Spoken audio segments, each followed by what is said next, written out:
Я рада приветствовать всех на моем канале. Меня зовут Татьяна. Всеми нами любимая Инесса Водоносова недавно объявила конкурс под названием DIY «Создаю украшения для…». Ссылка на это видео в описании. Сегодня я создаю украшения для моего героя. Медный радиатор от газовой колонки – отличный материал для изготовления браслета. Чтобы медь стала податливой, я обожгла радиатор на углях со всех сторон. Затем поместила его в бочку с холодной водой. Теперь с помощью болгарки и ножниц по металлу разрезаем радиатор на части. Я отрезала полоску металла 20 см. Мой герой происходит от очень знатного рода. Он из колена Иудина. Одно из его имен – Лев от колена Иудина. Поэтому мне понадобилось изображение головы льва.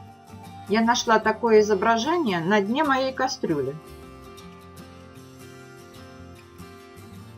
Полоску металла я зафиксировала скотчем и наносила удары с помощью молотка, чтобы изображение осталось на металле.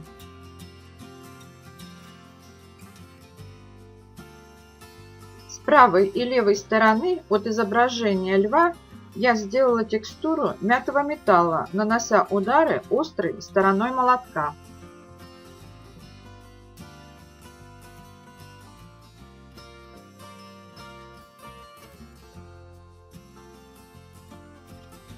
Затем я обрезала и тщательно зачистила все стороны.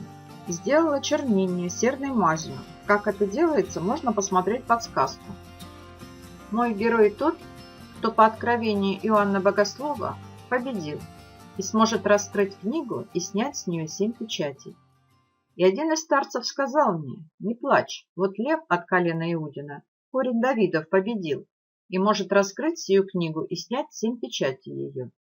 Мой герой тот, кто умер за меня на кресте и спас меня от рабства греха, смерти и ада.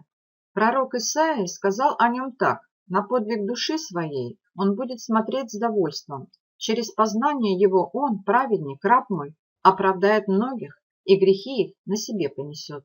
Мой герой Иисус, который сказал: я есть путь и истина и жизнь. Никто не приходит к Отцу, как только через меня. Приглашаю всех, кто смотрит это видео, принять участие в этом замечательном конкурсе.